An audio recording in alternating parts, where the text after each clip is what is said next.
What is up, everybody? How the hell are we all doing tonight?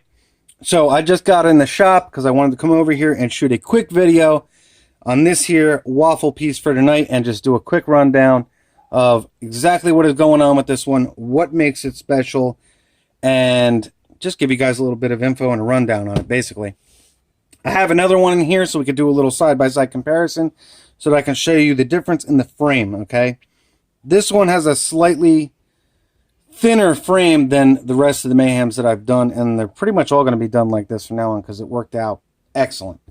Every now and then you get a knife when you try a bunch of firsts on it. You really don't know how it's going to turn out, and there was a bunch of firsts on this particular build, and it just worked out perfect, man. And so, knock on damn wood, I freaking love it. So without further ado, let's jump into this bad boy. I guess we should start at the business end of this thing first. What we've got here is a gorgeous 4-inch Warney.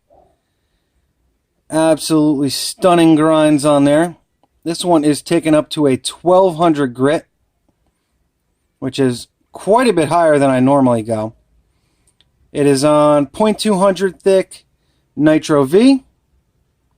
Absolutely stunning multi-grind, man. Oh, man.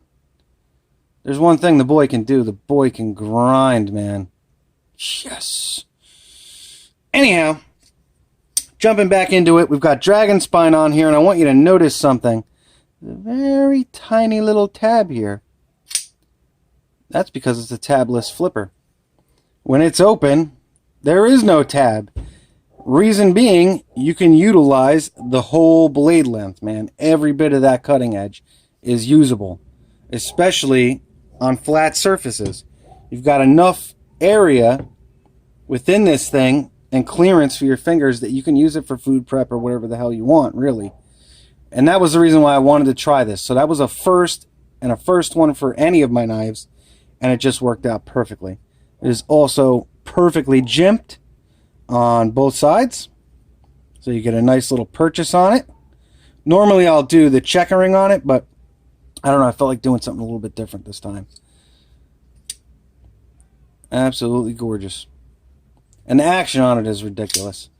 Thumb flick it, regular flick it, whoop, middle finger flip it, whatever you want to do. I got my grubby ass fingerprint on it up there already. Can't help it, people. I got sausage fingers. It happens. So, moving on from there, we've got a full tie frame. Two-toned, just like the blade. So it is blasted and stone-washed all around, all the chamfers, everything. And then the flats, basically, of the scales are satined. And the lock bar is left that blasted stone-washed. Gives an awesome contrast, man. I love it. And it doesn't show up very well down here. For some reason, the lighting down here with satin, it looks fucking terrible as compared to in person or outdoors. Well, that's why you'll see me a lot of times I'll shoot the satin blades outdoors. Yeah. God damn, that looks good. So, full tie everything, tie back spacer, tie clip, all sculpted out, just asymmetrical angles everywhere, and it looks friggin' fantastic. Same theme running on that, satined up on the tops, and all of the bevels are left that blasted and stonewashed bronze. Blackout hardware, blackout pivot, with a little bit of chamfered satin on there just to give it a nice little bit of pop. Got some jimping up top, more dragon spine on the back. If this thing would focus, there we go. You get the idea. And then let's move on to this inlay. Now, this was another first for this blade, or for any blade, is trying an inlay that wasn't just 4 sides. It could be shaped whatever way, but it wasn't just 4 sides, okay? So we've got a radius here coming around the pivot, a radius here making a turn to this corner, to this corner, to this corner, and then one long sweeping radius back up top. That is incredibly difficult on a manual mill. I cannot stress that enough. I'm actually extremely surprised and pleased with how it came out. It is basically flawless. Well, no, it is flawless, not basically. Absolutely excellent. I don't know why this friggin' camera won't focus on it. Anyhow, you get the idea. So let's see. Other than that, oh, the frame. What I was talking about. This frame is much slimmer in here and down here. I basically took off about 1/4 of an inch from the bottom here to give it a nice bit of clearance. It had clearance enough to get your fingers underneath it when you're chopping flat, but I wanted to clearance it just a little bit more and kind of perfect the design. That pretty much always happens with every knife. As I build a few of them and then I realize, you know what, I could tweak this, or I could change that, or I could do this. I mean, you look at some of the early Paragons, they look almost completely friggin' different to the ones now. And it's just from, you know, constantly you want to do something better. You want to change something. You want to make it so that it functions or looks better aesthetically or whatever it may be. You're always improving upon the design.